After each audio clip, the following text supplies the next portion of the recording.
এক ধর্মপ্রাণ যুবক অনেক স্বপ্ন নিয়ে বিয়ে করলো। বিয়ের পর সে তার স্ত্রীকে রানীর মতো রাখার চেষ্টা করত। যুবকটি একটি কোম্পানিতে হিসাবরক্ষক হিসেবে কাজ করত। তার উপার্জনের সবটুকুই সে স্ত্রীর হাতে জমা রাখত এবং বলতো, আমি বাইরে খাটাখাটি করি শুধু তোমার সুখের জন্য। এই ঘরের সবকিছুর মালিক তুমি, আমার আমানত তোমার কাছেই গচ্ছিত। স্ত্রী দেখতে খুব সুন্দরী ছিল এবং স্বামী তাকে অনেক ভালোবাসতো। কিন্তু সময়ের সাথে সাথে স্ত্রীর মনে অনেক অহংকার বাসা বাঁধল।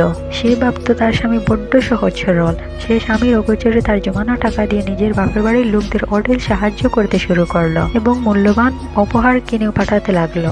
সে স্বামীকে মিথ্যা বলতো যে টাকাগুলো সে সাবধানে জমিয়ে রাখছে।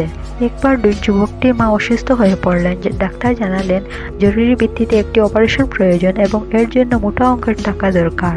যুবকটি নিশ্চিত মনে বাড়ি ফিরে স্ত্রীকে বলল, হে আমার প্রিয়তমা, আজ আমার মায়ের জীবনের প্রশ্ন। গত কয়েক বছরে আমি তোমার কাছে যে টাকাগুলো জমিয়ে রেখেছিলাম, আজ সেগুলো বের করো। আল্লাহর অশেষ রহমতে যে আমার কাছে আগে থেকেই সঞ্চয় করছে। স্ত্রী তখন আকাশ থেকে ভেঙে পড়ল, কারণ সে সব টাকা তো তার বাপের বাড়ি বিলাসিতায় শেষ করে ফেলেছে।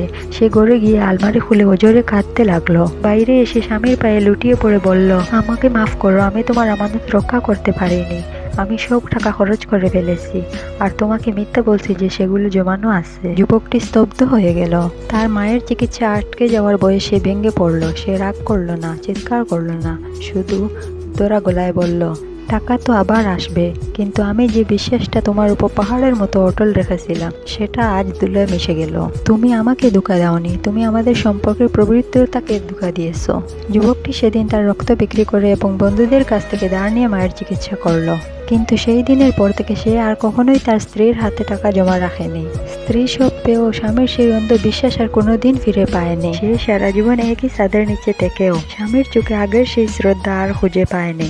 সংসারের সুখ কেবল টাকা পয়সায় নয়, বরং একে অপরের প্রতি সততা এবং স্বচ্ছতার মাঝে নিহিত থাকে। লাইক, কমেন্ট, শেয়ার করে অন্যকে জানার সুযোগ করে দিবেন। আসসালামু আলাইকুম ওয়া রাহমাতুল্লাহি ওয়া বারাকাতুহু।